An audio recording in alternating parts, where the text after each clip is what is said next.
हम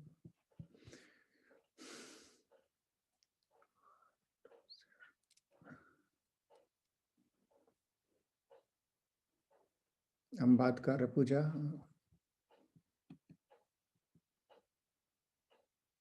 ठीक है, रिकॉर्डिंग हो रहा है। हाँ, तो बात करते हैं। हाँ पूजा, बोलिए।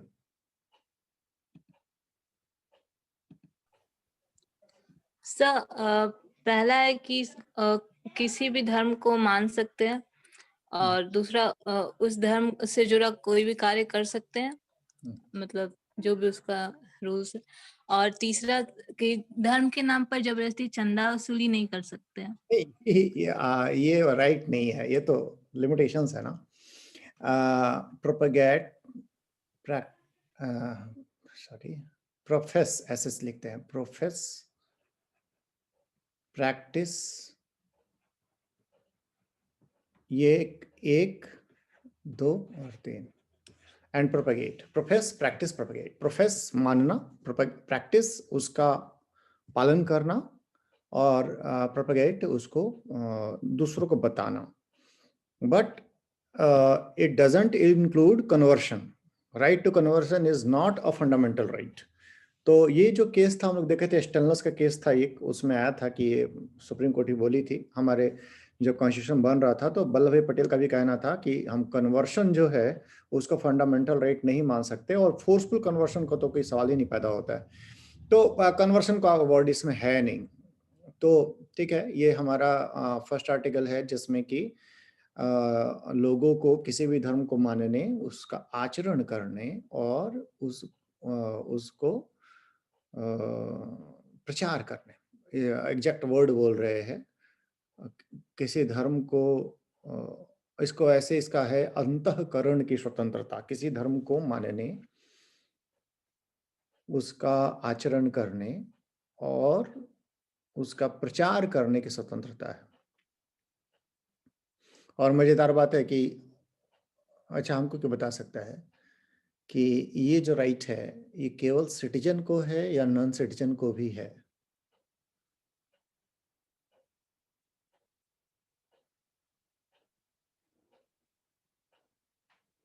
केवल सिटीजन को है या नॉन सिटीजन को भी है?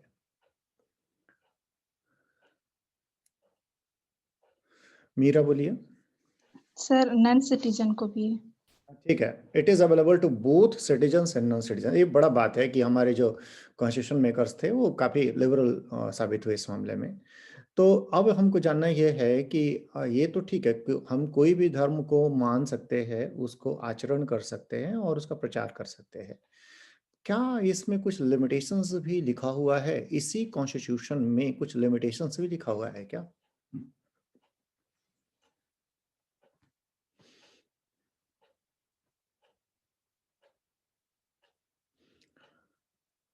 तो उसमें लिखा हुआ है सब्जेक्ट टू। अब सब्जेक्ट टू लग गया तो राइट्स जो है लिमिटेड हो गया, एकदम एकदम सीधा सीधा होता है, राइट्स हो जाता है लिमिटेड। सब्जेक्ट टू मतलब लिमिटेड राइट्स हो गया। तो every person shall have freedom to profess, practice and propagate religion, but subject to public order, morality and health। ये सब कंडीशंस लगाए गए हैं, यानी रिलीजन का जो स्वतंत्रता है उसमें पब्लिक ऑर्डर, मोरालिटी और हेल्थ पर सरकार रोक लगा सकती है। तो बात है कि रोक लगा सकती है, तभी रोक लगाई है। तो अब हम लोग देखते हैं आगे कुछ थोड़ा सा रिवीजन का बात था। इस एक्ट में क्या कुछ खास बातें हैं जिसको लेकर के जो लिबरल ग्रुप है वो बड़ा सशंकित है। इसमें एक वर्ड है, ये वर्ड है कि अगर लालच से किसी को अगर धर्म परिवर्तन कराया जाता है तो इसमें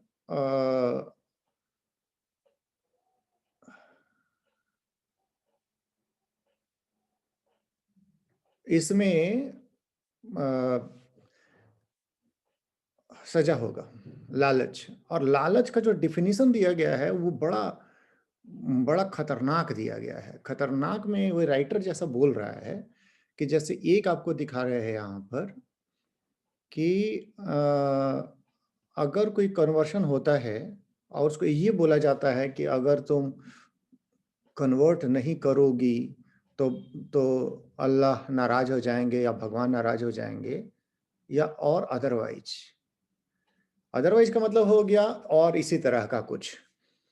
तो यहाँ पे राइटर बोल रहा है कि कोई भी क्रिमिनल लॉ जो होता है मस्ट बी वेल डिफाइंड। जो क्राइम हो वो बहुत क्लियर होना चाहिए, और अगर इसमें क्लैरिटी नहीं है तो ये क्रिमिनल लॉ जो है ये खराब लॉ है, क्योंकि इसका मतलब है कि इसका इंटरप्रिटेशन का एक बड़ा रास्ता खुल जाएगा, और इससे लोगों को परेशान करने के लिए एडमिनिस्ट्रेशन के हाथ में ज़्यादा पावर्स आ जाएंगे। तो क्रिमिनल लॉ हमेशा प्रिसाइज होना चाहिए, और यहाँ पे अदरवाइज करके एल्यूरमेंट, और एल्यूरमेंट का लालच, तो लालच, अब लालच का बात यह है कि इसमें राइटर जैसा बोल रहा, हम वही सब बात बता रहे हैं आप लोगों को। राइटर बोल रहा है कि किसी को कुछ गिफ्ट दे दिया तो क्या एल्यूरमेंट आएगा। तो ये भी एक इंटरप्रिटेशन का समस्या है, क्योंकि लव अफेयर्स में अक्सर गिफ्ट का लेना देना होता है, तो इसमें कोई किसी पर, मतलब सरकार बोल सकती है कि इसमें तो एल्यूरमेंट था, और अदरवाइज भी है तो और भी किसी भी चीज को फिर बोल सकते हैं कि ये जो है ये एल्यूरमेंट ही था। बेटर लाइफ, कि मेरे घर में आने से बेहतर जीवन मिल जाएगा, दिस इज एल्यूरमेंट हो सकता है। तो कई सारी बातें हो सकती है। तो एक तो ये बात ये बोल रहा है। दूसरा बात ये है कि हम कन्वर्शन का पहली बात कर चुके हैं और पिछले क्लास से बात कर चुके हैं, कन्वर्शन का राइट नहीं है। स्टेनलेस का जो केस था उसमें सुप्रीम कोर्ट ही बोल चुकी है कि conversion is, right to conversion is not fundamental right. एक और इसमें जो प्रॉब्लम दिखा रहे हैं वो हम आपको लोगों को पहले ही बता चुके कि रिकन्वर्सन विल नॉट बी क्राइम। तो देखिए इसमें हम थोड़ा समझा रहे बात को, समझिएगा कि इसमें क्या है कि इस लॉ में पहले क्या वो देख लेते, तब ये बात आप समझ जाएंगे। लॉ ये है कि किसी को धमका के, गलत बता के, फ्रॉड करके,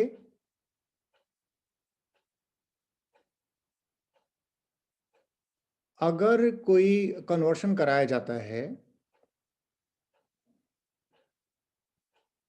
या फिर शादियां होती है केवल इसी कारण से ताकि कन्वर्शन हो सके, तो ये शादी वॉइड हो जाएगा और सजा होगा। तो रिपीट कर रहे बात को, धमका के, गलत बता के, फ्रॉड करके, ये सब अगर कन्वर्शन कराया जाता है तो जेल होगा, इसमें क्रिमिनल लॉ है। लेकिन इसमें एक लॉ में एक चक्कर है। चक्कर यह है कि अगर अपने पुराने धर्म में वापस लौटाया जाता है तो ये लॉ लागू नहीं होगा। इसका मतलब है कि धमका के, गलत बोल करके, फ्रॉड करके अगर पुराना धर्म में वापस लाया जाए, नेचुरली हिंदुइज्म, तो ये लॉ नहीं लागू होगा। यानी यहाँ पे ये दो क्लियर कट, मतलब साफ साफ बात बोलता है कि अगर हिंदुइज्म को छोड़ करके किसी और रिलीजन को जाता है तो ये सारे की मतलब उस पे लॉ लागू होगा, और धमका के और गलत बता करके, फ्रॉड करके कन्वर्शन होगा तो जेल होगा। लेकिन अगर यही काम करके अगर कोई वापस हिंदू धर्म में अगर किसी को ले आता है तो उस पर ये लॉ नहीं लागू होगा। तो ये क्लियर क्लियर लग रहा है कि ये फेवर कर रहा है हिंदुइज्म को, मतलब साफ साफ। तो जहां पर अदर रिलीजन हो वहां पर लॉ लगेगा, और जहां पर हिंदुइज्म में वापस आना हो वहां पे नहीं लगेगा। आगे बढ़ते हैं हम लोग। अगला बात इसमें जो राइटर उठाया है, प्रॉब्लमेटिक बात, बोल रहा है कि शेड्यूल कास्ट और शेड्यूल ट्राइब के लोगों को अगर कन्वर्ट कराया जाता है, नेचुरली यही लोग ज़्यादा कन्वर्ट होते हैं, और उसके पीछे क्या कारण हम क्लास में बता चुके हैं आप लोगों को, और यहाँ भी बता चुके हैं कि रीज़न क्या है। कि ये हमारे हिस्टोरिकल अगर बात करेंगे तो यहाँ पर जो सूफी संत थे यही बात शेड्यूल कास्ट और शेड्यूल ट्राइब को समझाए थे कि तुम लोगों का जो पोजीशन है हिंदुइज्म अच्छा नहीं है, इस्लाम में आने पर तुम्हारा पोजीशन ठीक हो जाएगा। हालांकि वो हुआ नहीं, प्रैक्टिकली कुछ नहीं हुआ। लेकिन अगर प्रैक्टिकली कुछ हुआ तो ये हुआ कि मस्जिद में जाने पर या यहाँ जो पाबंदियां थी वो नहीं थी, बट सोशल स्टेटस में कोई भी कुछ भी बदलाव नहीं हुआ। सोशल स्टेटस वैसे ही रहे, और यही रीजन है कि इंडिया में मुस्लिम जो है वो पिछड़े हुए हैं। तो खैर आगे बढ़ते हैं हम लोग। तो अगर शेड्यूल कास्ट, शेड्यूल ट्राइब्स और विमेन का अगर कन्वर्शन होता है तो सजा जो है डबल हो जाएगा। मतलब जहां 1 से 5 साल तक का सजा है नॉर्मली, वहां ये 2 से 10 साल हो जाएगा। तो यहाँ पे राइटर बोल रहा है कि यहाँ विमेन को अगर जो इंक्लूड किया है कि विमेन का कन्वर्शन अगर होगा तो सजा डबल हो जाएगा। तो यहाँ पर विमेन का एजेंसी, अब एजेंसी का मतलब होता है कि लड़कियां भी सोच सकती हैं, डिसीजन ले सकती है। हमारे पास दो रास्ते हैं सोचने के। एक रास्ते हैं कि ये सोच लीजिए कि लड़कियां जो है वो तो बेवकूफ हैं, वो तो सोच नहीं सकती हैं, उनको तो कोई भी बहला फुसला के ले जा सकता है। एक दूसरी तरफ में है, ये सोच सकते हैं हम लोग कि फीमेल ऑल्सो एजेंसी, यानी कि वो अपने इनिशिएटिव पे काम करती हैं। तो यहाँ पे विमेन को जो ये एक ब्रश में रखा हुआ है, राइटर ऐसा बोल रहा है कि सोचिए अब थोड़े के लिए ये चंद्रा कोचर है या ऐसा कोई हाई पोस्ट पे है जो बहुत बड़ा इंडस्ट्री को कोई संभाल रहा हो, उसको भी गलेबल मान लिया है कि इनको भी कोई बहला फुसला के ले जा सकता है। और अगर ऐसे केस में अगर ये अपने मन मर्जी शादी करते हैं, नेचुरली अगर जो लोग इस पोजीशन पे है, जो वेल टू डू है, वेल एजुकेटेड है और अच्छे पोजीशन पे है, उनको अपने मन से काम करने का ज्यादा अपॉर्चुनिटी होता है। तो ऐसे लोग भी अगर अपने अपना पार्टनर चुनने जाएंगे तो ये बड़ा खतरनाक हो जाएगा, क्योंकि बीइंग अ वुमन चाहे वो कुछ भी टैलेंट हो, वो इसमें सजा जो होगा वो ज्यादा मिलेगा। आगे एक बहुत बड़ा एक मुद्दा है, ये ज्यादा बड़ा है, वो सब बातें तो है ही है। और ये खतरनाक मुद्दा ये है कि बर्डन ऑफ प्रूफ, मतलब ये है कि आरोप लगाने वाला नेचुरली फैमिली मेंबर होगा, और या एक्सटेंडेड रिलेटिव्स भी हो सकते हैं, फूफा फूफा मौसा मौसी ये सब भी चलेंगे। ये जो होंगे ये आरोप लगाएंगे कि ये जो है ये शादी हुआ है केवल कन्वर्शन कराने के लिए, केवल धर्म परिवर्तन के लिए। तो वैसे केस में एजम्पशन होगा कि शादी जो हुई है वो धर्म परिवर्तन के लिए ही हुई है। एजम्पशन नहीं होगा कि it is for religious conversion. और जो लोग शादी कर रहे हैं उनको प्रूफ करना पड़ेगा कि हम शादी कन्वर्शन के लिए नहीं किए हैं, हम में अफेयर था या जो भी हमारा आपसी अंडरस्टैंडिंग था उस कारण से था। तो ये बर्डन ऑफ प्रूफ का जो एक बड़ा चक्कर है कि ऐसे नॉर्मली क्रिमिनल ऑफेंसेस में होता क्या है कि सरकार आरोप लगाती है कि आप क्राइम किए हैं, तो उसके बाद प्रूफ करना पड़ता है सरकार को कि क्राइम किया है। बट यहाँ पे बिल्कुल उल्टा कर दिया, यहाँ पे क्राइम जो है वो एज्यूम्ड रहेगा, और फिर कपल को प्रूफ करना पड़ेगा कि ये कन्वर्शन के लिए नहीं हुआ। तो ये प्रूफ करना अपने आप में बड़ा मुश्किल होगा, बहुत बहुत ही मुश्किल होगा, क्योंकि सरकार के पास बहुत सारे हथियार रहेंगे बोलने का। एलोरमेंट था, और जैसा हम बताए कि जब लव अफेयर्स होते हैं तो किसी को पैम्परिंग करना और ये सब बहुत कॉमन बातें हैं, तो ये बहुत मुश्किल है। तो एक ये मुद्दा रहा, और दूसरा बात है कि this offence is cognizable and non bailable. मतलब कि अगर एक बार आरोप लगा लिए गए तो अंदर जाना तय है, ऐसा नहीं है कि वो बाहर बाहर बेल हो जाएगा। तो कई सारे बातें इसमें दिखाया है, तो पढ़िए आप लोग। और आगे बढ़ते हैं, पूरा का पूरा अगर हम बात करें तो ये एक ऐसा लॉ है जो लॉ अपने आप में खतरनाक तो है, बट ऐसा लगता है कि इस लॉ में सोशल एक्सेप्टेंस सरकार को मिला है, ये इसमें भी कोई शक नहीं है। बहुत सारे लोग हैं जो इसको सपोर्ट करेंगे। और पर्टिकुलरली हमारी जो सोसाइटी है इट इज पैट्रियार्कल, तो पैट्रियार्कल सोसाइटी है, इसमें अपनी लड़कियों के ऊपर में अपना कब्जा, अपना ग्रिप लोग नहीं छोड़ना चाहते हैं। और नहीं छोड़ना चाहते हैं तो ये जो है एक नया हथियार दिया है कि लोग, सारे लोगों का जो अपना एंग्जाइटी है, जो लोग खास करके जिनके घर में लड़कियां हैं या शादी नहीं हुई है, तो उनका जो एंग्जाइटी है अपना लड़की को लेकर के, उसको ये एड्रेस करता है। मतलब कि अब लड़की मेरे कंट्रोल में दिला दी सरकार। तो ये है मुद्दा। और ये पैट्रियार्की जो है वो तो अब मतलब उन सोसाइटीज में भी जा रहा है जहाँ पे नहीं था। आदिवासियों में ये पैट्रियार्की नहीं था, वहाँ पे बड़ा एजेंसी है, लड़कियां अपनी मर्जी से जो मर्जी करती हैं। बट अभी आप देखेंगे कि कई जगहों पे हम लोग दिखाए थे कि नागालैंड में कुछ इस तरह का वहाँ का लोकल लोग कानून बनाए, फिर यहाँ भी इस झारखंड में भी लड़कियों से एजेंसी छीनने का पूरा कोशिश जारी है। तो एक थोड़ा सा कहानी एक याद आया, वो भी बता दे रहे हैं कि लोगों के परसेप्शन बड़े अलग है और इसको जो एक्सेप्टेंस मिलेगा इस कानून को, ये नॉर्थ इंडिया में जो मैदानी भाग है उसमें ज़्यादा मिलेगा। पहाड़ों में लड़कियां जो होती हैं दे आर मोर फ्री। तो हमको याद है आईटीबीपी में थे तो कुछ डिस्कशंस हो रहे थे, तो एक बिहार का भी था, हम भी बिहार के ही थे और भी एक था बिहार का। तो किसी की लड़की का शादी इंटरकास्ट हुआ था, कोई हिमाचल प्रदेश का कोई आदमी था। तो ये जो दूसरा था मेरे साथ में, ये वहाँ पे बोल रहा था कि देख लिए ना कैसा करता है लोग, शादी बेटी शादी कर ली दूसरा से, छोड़ दिया। हम सोचिए हम लोग के हुआ है होता तो हम लोग लड़की को काट दिया होते। तो वहाँ पे एक हिमाचली ही था, थर्ड पर्सन, वो बोला कि वो तो आप लोग के यहाँ होता है, हमारे यहाँ तो ऐसा कोई अफेयर होता तो हम लोग शादी कर देते हैं। तो जहाँ पे ऐसा कल्चर है वहाँ तो ये लॉ को लोग ज़्यादा तवज्जो नहीं देंगे, बट बिहार, यूपी, एमपी में और राजस्थान में इस तरह के लॉ खूब चलेंगे। खैर आगे हम लोग बढ़ते हैं। तो आगे बढ़ते हैं, आप लोगों को पता है अंबेडकर का नाम आप लोग सुने हैं, तो हमको जानना ये है कि अंबेडकर एक कास्ट के वो लेकर के एक बुक लिखे थे, उस बुक का नाम कोई बता सकता है?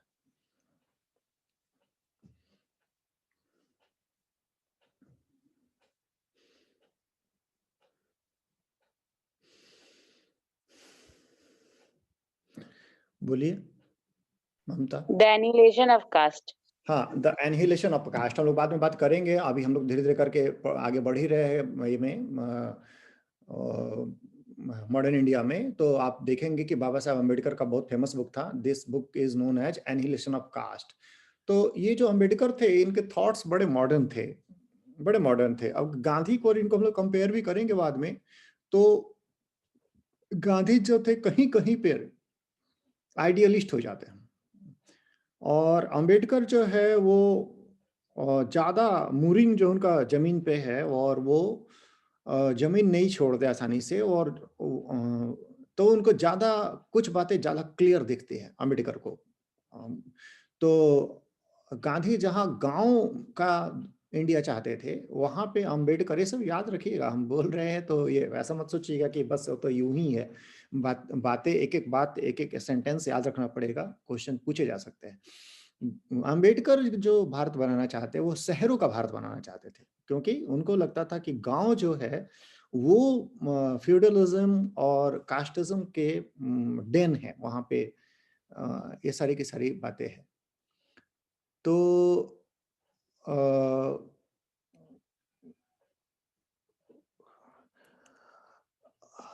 हाँ, तो ये अम्बेडकर का कहना था कि शहर में ये जो बंधन है ये थोड़े टूट जाते हैं। तो वो बोल रहे थे कि केवल इंटर डाइनिंग से काम नहीं चलेगा, क्योंकि आपको तो याद ही होगा कि ये सहभोज वगैरह कराना सावरकर भी शुरू किए थे। तो केवल इंटर डाइनिंग से काम नहीं चलेगा, इंटर मैरिज भी होना चाहिए। तो वो इसको फेवर किए थे। इसके अलावा एक हमारे साउथ इंडिया में एक रिफॉर्मर रहे हैं पेरियार, इनसे जो अपर कास्ट वाले बड़े चिढ़ते हैं, तो पेरियार भी फेवर किए थे कि इंटर कास्ट मैरिजेज होने चाहिए।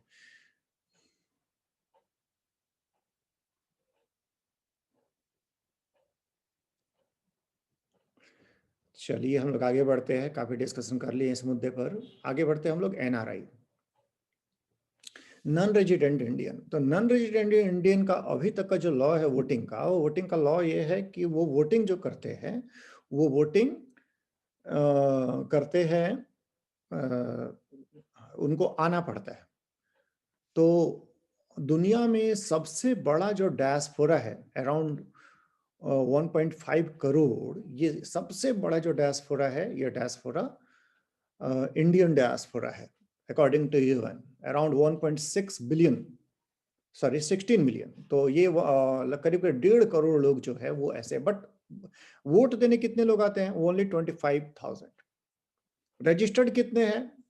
1 लाख। तो जो नॉन रेजिडेंट इंडियन है वो है तो बहुत, लेकिन वोट देने वो कम आते हैं।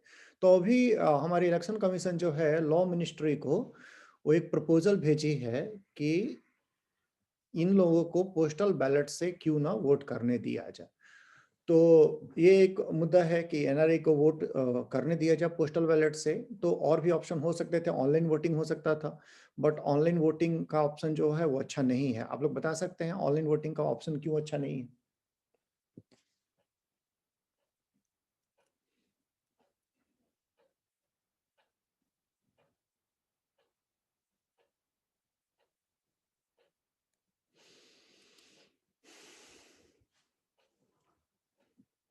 अच्छा, कोई आंसर नहीं आ रहा है। तो ऑनलाइन वोटिंग का ऑप्शन इसलिए अच्छा नहीं है क्योंकि ऑनलाइन वोटिंग में हमेशा ही फ्रॉड के चांसेस रहेंगे। साइबर सिक्योरिटी का एक प्रॉब्लम तो है ही है। कल आपको पता है, कल सारा दुनिया में गूगल डाउन हो गया था करीब करीब 1 घंटा के लिए। तो ये टेक्नोलॉजी पे डिपेंड रहना काफ़ी ज़्यादा ये ठीक बात नहीं है। तो कल गूगल डाउन हुआ तो कल हम लोग का जूम का क्लास भी इधर-उधर लग रहा था होगा कि नहीं होगा या नहीं होगा। खैर, तो ये एक दूसरा क्या हो सकता है, जो कॉन्सुलेट है वहाँ पे वोटिंग हो सकता है। मतलब कि जिस देश में जो लोग हैं वहाँ का जो हमारा एम्बेसी है और कॉन्सुलेट्स है वहाँ पे वोटिंग करवा दिया जाए। हाँ, पॉसिबल है। लेकिन इस प्लान को भी ये हम लोग छोड़ दिए क्योंकि इसमें क्या है, जो कंट्री नॉन डेमोक्रेटिक है, चाइना वगैरह में अगर हमारे जो लोग हैं उनको वोट करने में परेशानी आ सकता है। थर्ड ऑप्शन क्या था हमारा, ये इस पे ऑप्शन पर एक कानून भी बना था, मतलब बनने का प्रोसेस शुरू हो गया था, लोकसभा में पास भी हो गया था, बट राज्यसभा में वो पास नहीं हो पाया था। वो कानून था प्रॉक्सी वोटिंग। तो किसी को आइडिया है क्या व्हाट इज प्रॉक्सी वोटिंग?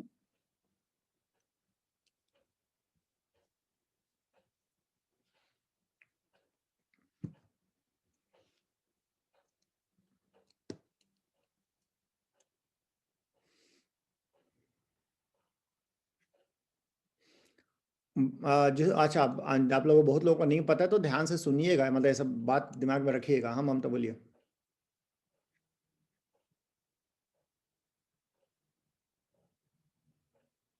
हाँ सर, वो प्रॉक्सी वोटिंग का मतलब कि अगर कोई वोट नहीं देने जा सकता है तो वो अपना एक रिटर्न साइन करके देगा कि हाँ मेरे बदले ये वोट देगा। तो वो जो वोट देगा वो होगा प्रॉक्सी वोटिंग। हाँ, तो अगर आप नहीं जाते हैं, जैसे एनआरआई क्या करेंगे, वो एक डिक्लेरेशन देंगे कि मेरा वोट जो होगा, मेरा घर के मेरा भाई, मेरा बहन या मेरे मम्मी पापा जो भी है ये लोग देंगे। तो अगर वो ऑथराइज करता है और वोट देते हैं तो that will be proxy voting. लेकिन ये पास नहीं हो पाया। ये एक हाउस से पास हुआ, दूसरा हाउस से नहीं पास हुआ। तो अभी क्या है, अब उसमें लॉ अमेंडमेंट की जरूरत था। लेकिन ये वाला जो होगा ये रूल्स से ही हो जाएगा। ये अभी जो मेल वाला वोटिंग होगा, तो इसका मतलब है कि इन लोगों को एक लिंक दिया जाएगा, वो लिंक से ये डाउनलोड करेंगे फॉर्म, उस फॉर्म में वोट देंगे और वोट देने के बाद वो इंडिया भेज देंगे। तो इस पर विचार चल रहा है। आगे चलते हैं। महाराष्ट्र काउंसिल का पॉल हुआ अभी, महाराष्ट्र काउंसिल, तो लेजिस्लेटिव काउंसिल। हमको अब आप लोगों से जानना है, और ये ऐसा आप लोग नहीं बोल पाएंगे कि हम तो ये पढ़े नहीं। तो हमको जानना है कि स्टेट लेजिस्लेटिव काउंसिल में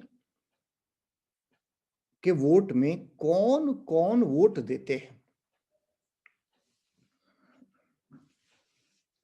स्टेट लेजिस्लेटिव काउंसिल के इलेक्शन में कौन कौन वोट देते हैं, ये सबसे आसान क्वेश्चन पूछे हैं। इसके बाद एक एक करके थोड़ा थोड़ा टफ करते जाएंगे।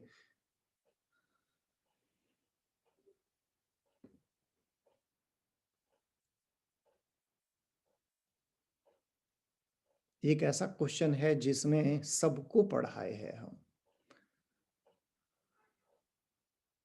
और ऑनलाइन ही पढ़ाए हैं। 2 महीना 3 महीना पुराना बात पढ़ाए हैं, और 3 ही हाथ उठ रहा है। पूजा बोलिए। सर 1/3 जो होते हैं, सर 1/3 जो होते हैं वो ये विधानसभा से चुने जाते हैं, कि मतदाता होते हैं। और रुक जी Puja. From members of legislative assembly. Animesh आगे बोलिए। सब म्यूनिसिपैलिटीज से आते हैं 1/3। नहीं मतलब लोकल बॉडीज, म्यूनिसिपैलिटीज, ठीक है, local panchayat bodies. And all. हाँ ठीक है, ये जो आते हैं local bodies. That is correct. Puja फिर एक बोलिए। सर ये सर 1/6 होते हैं शायद, 3 वर्ष के जो स्नातक होते हैं उनसे आते हैं। अनिमेष एक और बोलिए। गवर्नर जिनको नॉमिनेट करता है। कितना? 1/6 नहीं तो 1/12 है सर, याद नहीं ठीक से। 6 बाय गवर्नर, ये लिखा नहीं हुआ है, लेकिन इसको हम छोड़ रहे हैं। इसको अगर एक्यूरेसी चाहिए तो इसको छोड़ दीजिएगा। 1/12 फ्रॉम ग्रेजुएट्स। एक बार फिर सब कुछ सोच लीजिए, एक बचा हुआ है। क्या कोई भी और है जिसको कोई याद आ गया, हिंट मिल गया आप तो हम बता देंगे। सर इसमें स्कूल टीचर्स भी थे क्या 10th हाँ 1/12, मैट्रिकुलेशन तक? हाँ 1/12 जो है फ्रॉम टीचर्स और रेस्ट फ्रॉम गवर्नर। ये रेस्ट वर्ड यूज होता है यहाँ पर। ये 1/6 आप लोग मत याद रखिएगा, रेस्ट फ्रॉम गवर्नर। तो ये जो है ये है, और इसका इलेक्शन महाराष्ट्र में हुआ है। ये रिवीजन था इसलिए यहाँ पे हम डाल दिए है न्यूज को, बाकी आप लोग पढ़ लेंगे। केरल अभी एक लॉ बनाया, इसमें क्या है कि मतलब बड़ा खतरनाक टाइप का लॉ था। अब खतरनाक इस सेंस में है कि इसमें पुलिस किसी को भी गिरफ्तार कर सकती थी अगर वो कोई ऐसा मैसेज, किसी भी तरीका से मैसेज देता जो थ्रेटनिंग हो, एब्यूजिव हो, ह्यूमिलिएटिंग हो, डिफेमेटरी हो। ये सारे के सारे अगर हो तो पुलिस किसी को भी गिरफ्तार कर सकती थी। तो ये जो एक्सपेंस है ये इतना ज्यादा है कि इसमें क्या है कि किसी भी रिपोर्टर को गिरफ्तार किया जा सकता था, किसी प्रेस रिपोर्टर को भी। मैसेज जो है वो ह्यूमिलिएटिंग है। ये ह्यूमिलिएटिंग वर्ड जो है ना, ये बड़ा ये है, मतलब खतरनाक है। डिफेमेटरी भी बहुत बहुत ही। अब यहाँ पर लोग जो है ये अभी अंबानी को बोल रहे हैं कि अंबानी ही रिस्पॉन्सिबल है, मतलब अंबानी को मिलेगा और मोदी जी तो अंबानी को देश बेच दे रहे, ऐसे इस तरह से नॉन स्पेसिफिक है कुछ चार्जेस लोग ऐसे बोलते हैं। तो वैसे में तो तुरंत केस मतलब पुलिस उठा के ले जाएगी। तो ये जो होगा ये फ्रीडम ऑफ एक्सप्रेशन पे काफी बड़ा एक खतरा मंडराने लगेगा। ये अगर सारी की सारी बातें ली गई हो तो ह्यूमिलिएटिंग, फिर अगर बात करें तो किसी को भी कोई बात ह्यूमिलिएटिंग लग सकता है, तो फिर लोग क्या बोलना ही छोड़ देंगे। तो इसमें पहले भी सुप्रीम कोर्ट का एक फैसला आ चुका है। श्रेया घोषाल का केस था। श्रेया घोषाल का केस में सुप्रीम कोर्ट पहले ही एक आईटी का सेक्शन था, that IT section 66A of IT act, उसको बोल चुकी है कि ये फ्रीडम ऑफ एक्सप्रेशन पे एक ऐसा अंकुश लगाता है जो एक बहुत चिलिंग इफेक्ट देगा। और सरकार को जरूर पावर है कि फ्रीडम ऑफ एक्सप्रेशन, हम एक क्वेश्चन पूछ रहे हैं, जो फ्रीडम ऑफ एक्सप्रेशन जो राइट है, is it absolute? Freedom of expression जो है हमारा, फ्रीडम ऑफ एक्सप्रेशन एक राइट है। हमको 2 क्वेश्चन का आंसर कीजिएगा, ये किस आर्टिकल में है, point number 1, and is it absolute, क्या ये अबाधित अधिकार है?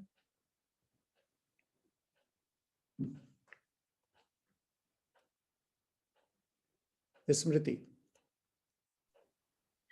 सर आर्टिकल 19 में है फ्रीडम ऑफ एक्सप्रेशन, और सर ये क्वालिफाइड है, एब्सोल्यूट नहीं है।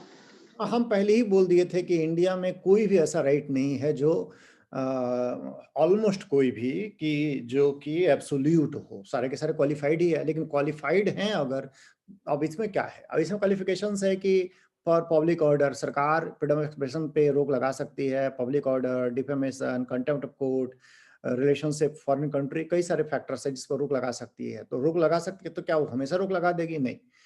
इसमें क्या है, the restrictions must be reasonable. Reasonable है मतलब क्या हो गया कि वो समझ में आने चाहिए कि रुकावट जो है वो तर्कपूर्ण है, ऐसा नहीं कि पूरा का पूरा ही रोक लगा देंगे। तो रीजनेबल रिस्ट्रिक्शंस होने चाहिए, और रीजनेबल रिस्ट्रिक्शन जब होते नहीं चाहिए तो सुप्रीम कोर्ट या कोर्ट बोलती है कि रीजनेबल का मतलब हो गया कि आप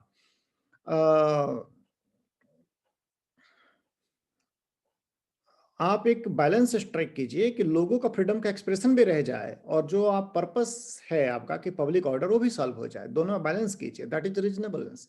तो श्रेया सिंघल वाला केस में जो था, इसमें सुप्रीम कोर्ट बोली थी कि जो आईटी एक्ट का 66A है, दिस इज अनकॉन्स्टिट्यूशनल, क्योंकि ये कॉन्स्टिट्यूशन को वायलेट करता है, फ्रीडम ऑफ एक्सप्रेशन पे अनरीजनेबल रिस्ट्रिक्शंस लगाता है। तो एक तरफ तो वो सुप्रीम कोर्ट का केस है, और उस सुप्रीम कोर्ट का केस होने के बावजूद केरल की सरकार इस तरह का लॉ बनाई।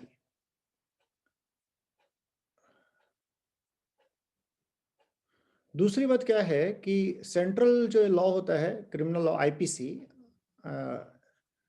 इंडियन पिनल कोड, इसमें क्या है, defamation is non cognizable offence. ठीक, मतलब इसमें बेल जो है वो मिलेगा, जबकि केरल सरकार जो बनाई है उसको कॉग्निजेबल बना दी है। सीआरपीसी में है कि सजा कितना होगा डिफेमेशन का, 2 साल। केरल की सरकार क्या की है, 3 साल कर दी है। यानी कि वो सेंट्रल लॉ को कंट्रावीन भी करता है। देखा जाए तो जो लॉ केरल सरकार बनाई है वो ना केवल सुप्रीम कोर्ट को कंट्रावीन करता है उसका डिसीजन को, बल्कि सेंट्रल लॉ को भी कंट्रावीन करता है। तो ऑर्डिनेंस रूट से पास हुआ। तो हमको जानना आप लोगों से ये है कि क्या स्टेट लॉ सेंट्रल लॉ को कंट्रावीन कर सकता है किसी भी हालत में? किसी भी हालत में क्या कंट्रावीन कर सकता है?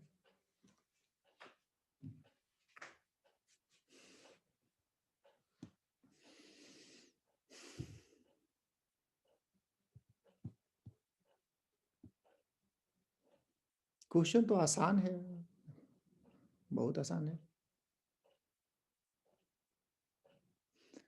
नहीं बोल रहा है कोई, तो ठीक, फिर हम ही बोलते हैं। पहला बात, हाँ शाश्वत बोलिए। सर क्वेश्चन क्या था, एक बार? क्वेश्चन ये है, क्या स्टेट लॉ सेंट्रल लॉ को कंट्रावीन कर सकता है? हाँ सर, अगर वो लॉ का मतलब वो स्टेट लिस्ट में होगा, सेंट्रल लिस्ट में नहीं होगा तो कंट्रीब्यूट नहीं, इसमें एक मुद्दा आ गया कि यहाँ पे हम थोड़ा करेक्ट कर रहे हैं कि नहीं, आप जो बोल रहे ऐसा नहीं है। स्टेट लॉ अगर है तो सेंट्रल लॉ तो होगा ही नहीं, बात ही खत्म हो गया। अगर सेंट्रल लॉ है तो स्टेट लॉ नहीं होगा। ठीक, तो ये जो मुद्दा उठेगा हमेशा कंकरेंट लिस्ट में ही उठेगा ना। सेंट्रल लॉ अगर यूनियन लिस्ट पे है तो उस पे स्टेट तो कानून नहीं बना सकती, अगर स्टेट लिस्ट में तो सेंट्रल कानून नहीं बना सकती। तो ये कंकरेंट लिस्ट में ही मुद्दा उठेगा। तो अब क्वेश्चन ज्यादा स्पेसिफिक हो गया, क्या कंकरेंट लिस्ट का मामला आया है यहाँ पे, आईपीसी और सीआरपीसी जो है। हाँ सुजाता बोलिए। सर अगर स्टेट वाला लॉ है उसको अगर प्रेसिडेंट के द्वारा साइन कराया जाता है, हाँ, अगर स्टेट लॉ को अगर प्रेसिडेंट एसेंट दे देते हैं तो उस स्टेट में फिर स्टेट लॉ वैलिड हो जाएगा कंकरेंट लिस्ट में, लेकिन वैसे बिना परमिशन के वो वैलिड नहीं हो सकता। तो यहाँ पर तो वो ऐसा ही कानून बना लिए हैं। तो अच्छा, आगे बढ़ते हैं हम लोग। मध्य प्रदेश का जो इंफॉर्मेशन कमीशन है, वो इंफॉर्मेशन कमीशन एक अच्छा इनिशिएटिव लिया। अच्छा, हमको कोई बता सकता है कि ये इंफॉर्मेशन कमीशन करता क्या है? What is the work of this information commission? MP information commission करता क्या आखिरकार?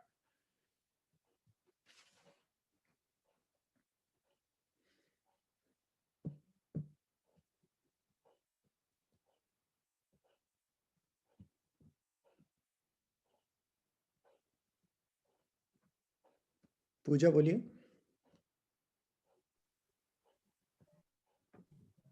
सर मतलब आरटीआई जब हम लोग करते हैं तो जब कोई जवाब नहीं आता है तो हम लोग इंफॉर्मेशन कमीशन के पास मतलब जाते हैं अपना शिकायत लेकर।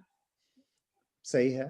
तो अगर हम लोग आरटीआई डालते हैं, या तो जवाब नहीं आता है या फिर जवाब आता है कि हम जवाब नहीं देंगे, तो हम इंफॉर्मेशन कमीशन के पास जाते हैं कि मुझे राइट था। वहां से जवाब आएगा कि इस मैटर पे जवाब देने का नहीं है आरटीआई में। हम बोलेंगे कि मुझे राइट था क्योंकि ऐसा मामला है जो पब्लिक इंटरेस्ट का मामला है, इसीलिए हमको जवाब दिलवाइए। तो ये लोग फिर उस केस को लेते हैं और केस लेने के बाद अगर ये चाहे तो इंस्ट्रक्शन दे सकते हैं सरकार के डिपार्टमेंट को कि इंफॉर्मेशन अवेलेबल कराया जाए। तो ये जो इंफॉर्मेशन कमीशन है, ये हमारा एमपी का इंफॉर्मेशन कमीशन है, ऑनलाइन हो गया है। यानी लोग अपना केस का क्या स्टेटस है या फिर एप्लीकेशन कैसे फाइल करेंगे, सारा का सारा हेल्प 24/7 ले सकेंगे। ये पहला ऐसा एमपी का इंफॉर्मेशन कमीशन है। आगे बढ़ते हैं हम लोग। अच्छा, आप लोग को ये पता है कि ये जो रिफ्यूजीज है ये ब्रू रिफ्यूजीज कहाँ के हैं, कहाँ रह रहे हैं और इनका दूसरा नाम क्या है?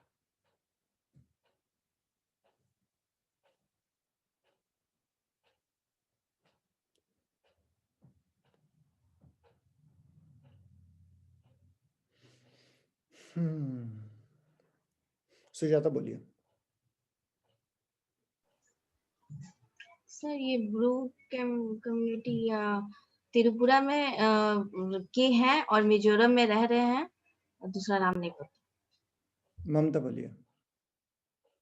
सर शायद रियांग बोलते हैं इनको। शाश्वत बोलेगा। सर ये लोग दिल्ली में रह रहे हैं अभी शायद।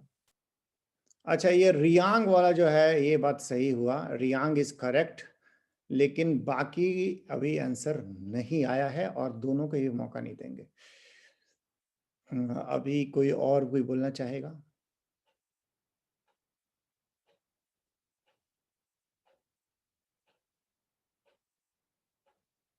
ममता क्या बोल रही है? सर ये बेसिकली त्रिपुरा के ही है। वो मिजोरम में वो अभी रह रहे थे और फिर उनको वो वापस त्रिपुरा भेजने का वो बोला जा रहा था, लेकिन बोला गया कि नहीं, मिजोरम में ही वो उनको सेटल किया अच्छा, जाए। गलत है ये एक्चुअली मिजोरम वो कभी किसी जमाना में रहे होंगे, त्रिपुरा में वो अलग बात है, बट मिजोरम में ये रह रहे थे जब इनका एक्सपल्सन हुआ। तो ये मिजोरम में रह रहे थे और ये मिजोरम में इनके ऊपर में मेजो लोग अटैक किए तो ये त्रिपुरा में पिछला अराउंड 30 ईयर से ये शेल्टर में रह रहे हैं। इनको सरकार सेंट्रल गवर्नमेंट पैकेज दी थी कि मिजोरम चले जाओ, कुछ लोग गए भी, बाकी लोग नहीं गए, तो इनको त्रिपुरा में ही बसाने का बात हो रहा है। तो त्रिपुरा में जब बसाने का बात हो रहा है तो फिर त्रिपुरा के जो लोग हैं, जो पर्टिकुलरली बंगालीज वहाँ के और वहाँ के ट्राइबल्स, ये लोग बोल रहे हैं कि हम यहाँ इनको नहीं बसने देंगे क्योंकि यहाँ का डेमोग्राफी खराब हो जाएगा। तो त्रिपुरा में इनको बसाने का कोशिश किया जा रहा है और वहाँ पे वॉयलेंस शुरू हो गए हैं। 37,000 ये सर एक कंफ्यूजन है। हाँ, सर लेकिन हम लोग तो पढ़े थे कि ये बेसिकली त्रिपुरा के थे, इसीलिए वो बेसिकली तो ठीक है, बट ये बेसिकली मतलब बहुत पुराना बात हो, 60s 50s में अब चले जाएंगे फिर। तो अच्छा। ये एक्चुअली इनको मिजो लोग इनको वहां से मिजोरम से भगा दिए हैं। तो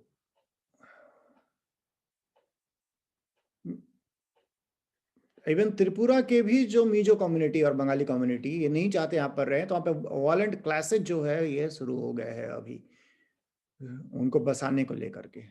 पढ़िए गए, हम काफी बार पढ़ा चुके हैं, आप लोग भूल जाते हैं। खैर, अब क्या है कि अगला जनवरी 15 से लैंडलाइन से अगर मोबाइल में कॉल किया जाएगा तो 0 लगाना पड़ेगा। अभी तक बिना 0 का भी चल जा रहा था, बट 0 लगाना पड़ेगा। ये 0 लगाने से क्या होगा, एक डिजिट बढ़ जाएगा, और एक डिजिट बढ़ जाएगा इसका मतलब ये है कि बहुत सारे जो नंबर है वो फ्री हो जाएंगे। कहने का मतलब है कि अगर किसी का लैंडलाइन नंबर 6 से शुरू हो रहा हो, ऐसा कुछ नंबर हो, तो ये भी काम करेगा। और किसी का अगर नंबर यही मोबाइल नंबर भी हो, ऐसे स्टार्टिंग पॉइंट हो, लेकिन 0 लगा देंगे तो दोनों में डिफरेंशिएट हो पाएगा। फ्यूचर के लिए प्रोजेक्ट किए हुए हैं, तो अभी ये नंबर का प्रॉब्लम जो कुछ आ रहा था उसको सॉल्व करने के लिए ये 0 लगाना शुरू हो जाएगा। अब एक और भी मुद्दा है, कि IoT बोलते हैं, IoT। कोई बता सकता है IoT का फुल फॉर्म क्या होता है? IoT, ये भी टेलीकम्युनिकेशन से रिलेटेड। अनिमेश बोलिए। Internet of things. हाँ, it is internet of things. तो इधर में तो बहुत मौका नहीं लेगा, पहले बहुत बात किए हैं इसके ऊपर में पिछले बैचेज में। तो इंटरनेट ऑफ थिंग्स जो है ये फ्यूचर है, अब धीरे धीरे करके आ भी रहा है। इसमें क्या होता है, इट इज बेस्ड ऑन, इसमें 5G का भी जरूरत पड़ेगा और AI भी इसमें होगा। इंटरनेट ऑफ थिंग्स में क्या होगा कि मशीन मशीन से कम्युनिकेट करने लगेंगे, मशीन मशीन से कम्युनिकेट करने लगेंगे। जैसे हम लोग एक दूसरे को फोन करते हैं तो उसी तरह से मशीन मशीन को फोन कर देंगे। तो this is internet of things. एक अभी एग्जांपल अगर दे आप लोगों को, तो अभी 2 कार हमको पता है जिसमें IoT का सिम आ रहा है, और ये है हुंडई का वेन्यू, और 3 कार हमको दिख रहा है, और किया का सेल्टॉस और किया का सोनेट। ये जो है इसमें सिम है, तो सिम है, वो सिम में नंबर है और उस नंबर को डायल किया जा सकता है, मशीन टू मशीन डायलिंग होगा। मतलब कहने का सेंस ये है कि फ्यूचर में ऐसा होगा कि कोई कार किसी कार को भी डेटा पहुंचा सकता है, भीड़ भाड़ का या रोड खराब होने का, ऑटोमेटिक AI बेस्ड होगा। फिर तो कार जो होगा वो डाइवर्ट कर लेगा अपना रास्ता, या फिर एक्सीडेंट अगर हो गया तो कार हॉस्पिटल को का मशीन को जो वहां पर ऑटोमेटेड सिस्टम होगा उसको कॉल कर देगा। तो दिस इज IoT। IoT में जो नंबर ट्राई बोली है कि अगर नंबर आपको लगाना है उसमें, तो नंबर डिजिट जो होगा वो कितने डिजिट का हो। किसी कोई पढ़ा है क्या इस बात को कि कितने डिजिट का नंबर होता है IoT का सिम में? हाँ सुजाता बोलिए। 15। कोई और भी है?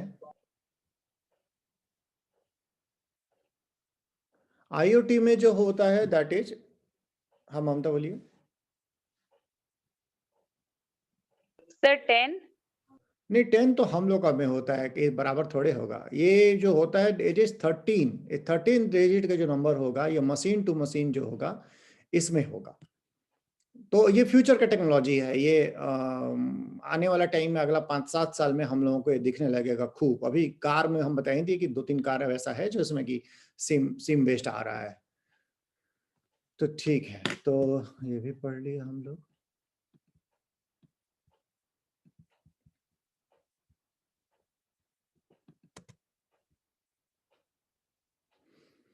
सरकार जो है ये जो कैब एग्रीगेटर्स है उनके लिए बहुत सारे गाइडलाइंस जारी की है। अभी तक ये अनरेगुलेटेड फील्ड था। उबेर और ओला में आप जब ऑर्डर करते थे कार का तो ये अनरेगुलेटेड था, इसका कुछ रेगुलेशन नहीं था क्या होगा। जैसे एग्जांपल ले रहे हैं कि एक दिन हम साक्षी से ओला में लॉगिन किए, ओला में लॉगिन करने के बाद यहाँ साक्षी यहाँ काली मंदिर तक के लिए ओला को दिए, वो फेयर भी आ गया 110 या ऐसा कुछ फेयर आया। तो छोटा गाड़ी था, अल्टो या कुछ था, आना था। तो वो फोन किया, उनको फोन करके बोला कहाँ जाना है, तो बताया उसको। तो बोला नहीं उधर नहीं जाएंगे, आप कैंसिल कर दीजिए। बोला हम क्यों कैंसिल करें, आप कीजिए कैंसिल। तो वो कैंसिल कर दिया। तो कैंसिल कर दिया तो कैंसिल हो गया, बात खत्म हो गया, सिंपल, खत्म, बात खत्म। लेकिन अब यहाँ पे जैसे ये सरकार रूल बनाई है कि अगर कैंसिल होता है तो 100 रुपये जो होगा वो पेनल्टी होगा। तो वैसे वैसे कैसे जो पेनल्टी होगा, और अगर जो यूजर होता है वो कैंसिल करता है तो उसको 100 रुपये पेनल्टी लगेगा। तो और भी कई सारे, हम एक एग्जांपल दे दिए। इसके अलावा हेल्थ इंश्योरेंस कराना है जो ड्राइवर है उसका 5 लाख का, उसका टर्म इंश्योरेंस कराना है 10 लाख का, 5 डे का ट्रेनिंग है, ऐप जो होगा हिंदी इंग्लिश और लोकल लैंग्वेज में होना चाहिए। फिर जो डेटा है वो कम से कम 3 महीना और मैक्सिमम 2 साल तक रहना चाहिए। फिर एक से ज़्यादा लोगों का पुलिंग भी है, वो तो पुलिंग भी हो सकता है। अगर फीमेल है और बोलती है पुलिंग फीमेल के साथ ही करेंगे तो वो भी फैसिलिटी देना पड़ेगा। फिर बेस फेयर का है कि बेस फेयर जो होगा वो ₹25-30 होगा। कमीशन जो है वो इन लोगों का कम करके अब 20% में कर दिया है, 80% पैसा जो होगा वो गाड़ी को जाएगा। तो ये सारे के सारे मुद्दे हैं। अगला टॉपिक उठाते हैं। ये टॉपिक जो है ये हॉट टॉपिक बना हुआ है, लास्ट टॉपिक है हम लोगों का। टॉपिक ये है कि central council of Indian medicine, ये स्टैट्यूटरी बॉडी है आयुष मंत्रालय के अधीन। चलिए एक बार इसका फुल फॉर्म बोल ही दीजिए कि आयुष का फुल फॉर्म किसको किसको पता है।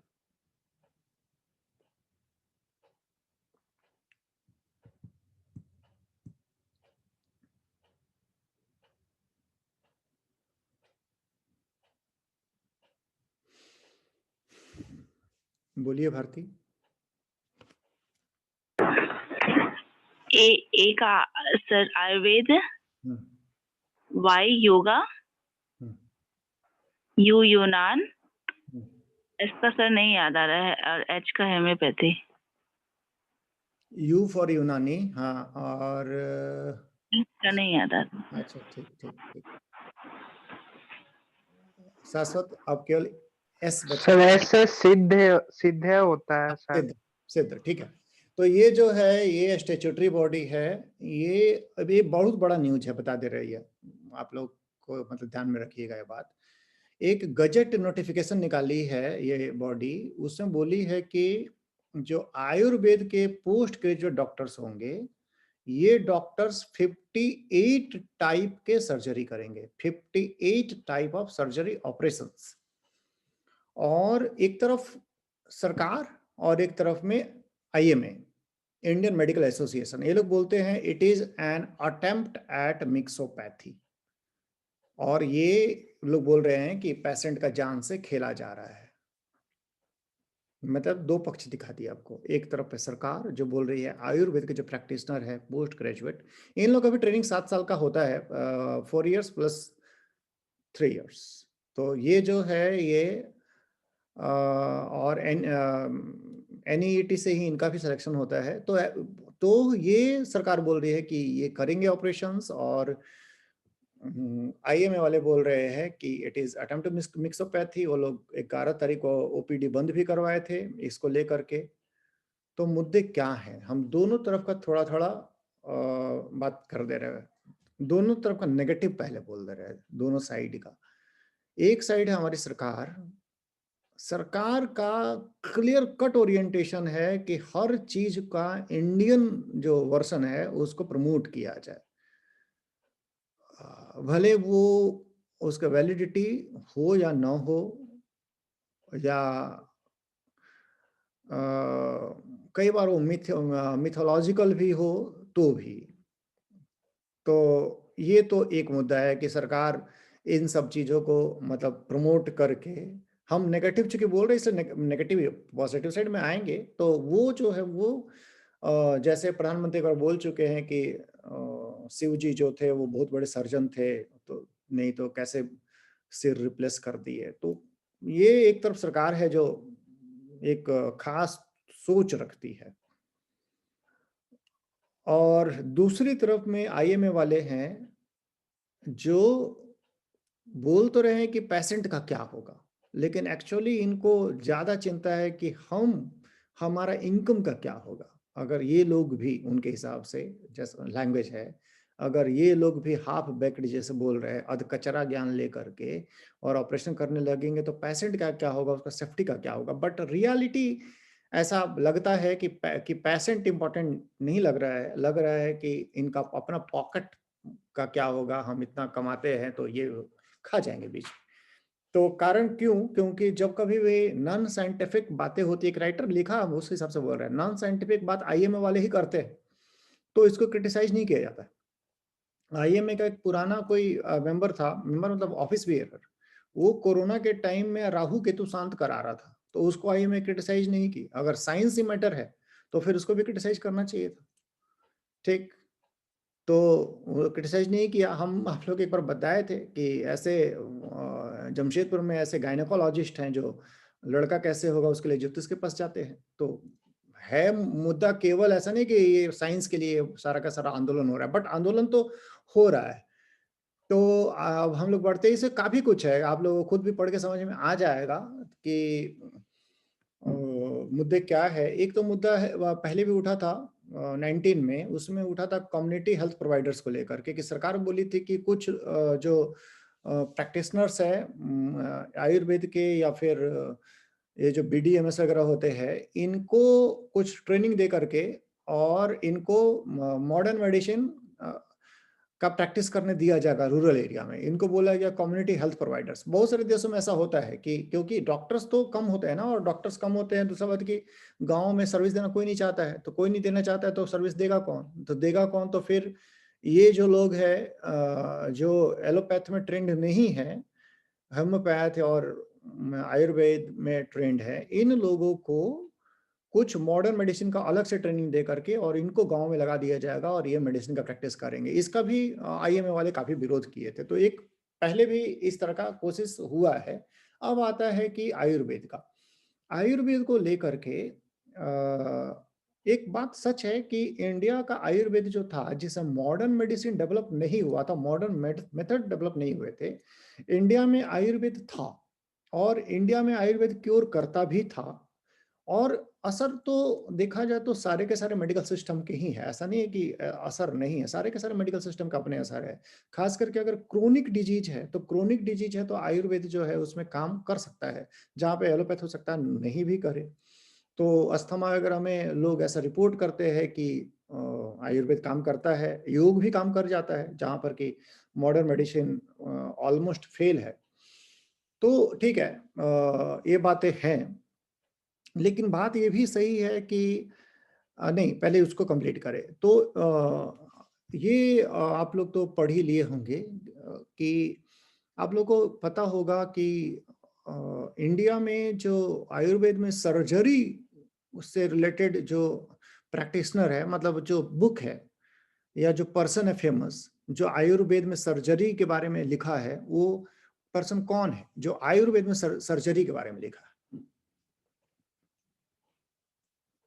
जिससे कि आयुर्वेद क्लेम करता है कि सर्जरी तो हम लोग पहले से कर रहे हैं।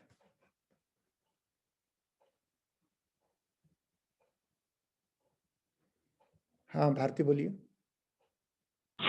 सर सुश्रुत।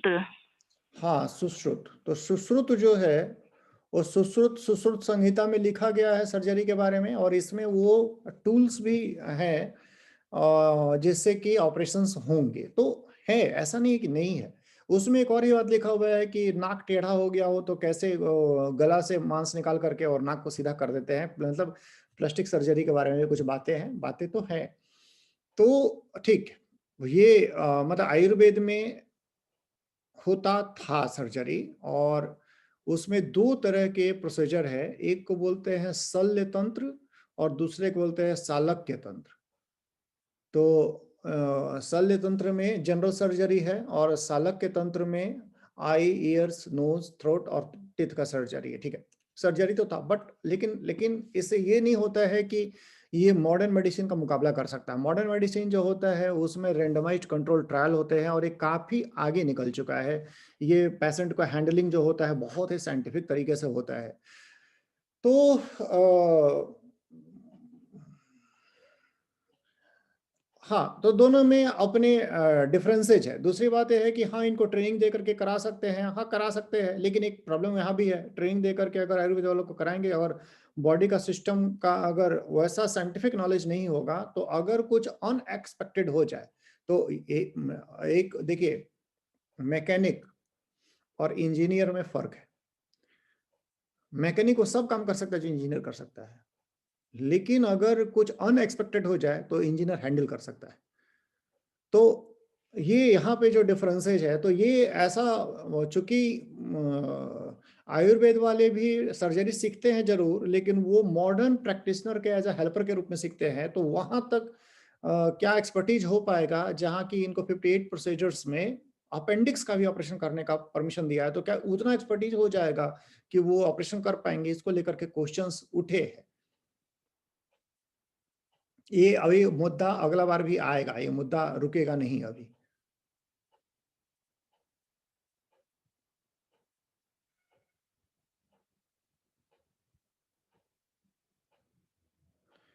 एक और कवर करते हैं न्यूज, ये लास्ट है कि ये पुणे का एक लैब है, इसका नाम है जेनपैथ। इसको एक फंड मिला है, grant, United states India science and technology endowment fund, और 2.5 करोड़ रुपया का, ताकि ये ह्यूमन पैपिलोमा वायरस का रैपिड टेस्टिंग और मास टेस्टिंग के लिए टेक्नोलॉजी डेवलप कर सके। तो मेरा क्वेश्चन ये है, ह्यूमन पैपिलोमा वायरस से क्या नुकसान है? Human papilloma virus.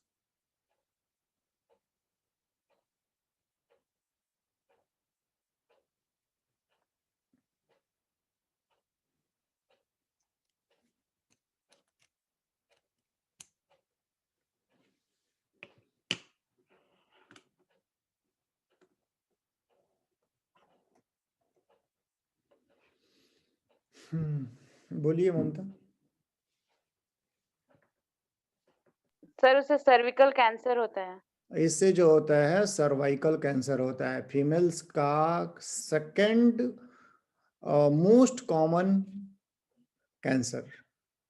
तो ये अगर सर्वाइकल कैंसर होता है तो अक्सर फीमेल का जो यूटेरस है वो फाइनली रिमूव करना पड़ता है। तो इसको अगर ये वायरस का पता पहले से कर लिया जाए तो इसका इलाज काफ़ी आसान है और ये कैंसर प्रिवेंट किया जा सकता है। इसके लिए वैक्सीन भी है, लेकिन वैक्सीन को लेकर के लोगों में ज़्यादा लोग डरते हैं वैक्सीन लेने से इसका। तो हाँ, तो इसके लिए इसका अवार्ड मिला हुआ है और ये उस पे काम करेगा। तो आज हम लोग यहाँ पे रहने देते हैं, किसी को कुछ क्वेश्चन पूछना है?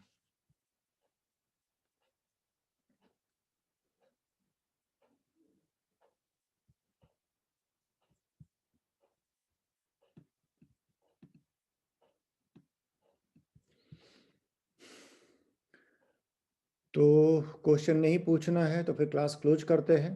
कल हिस्ट्री में हम लोग मिलते हैं।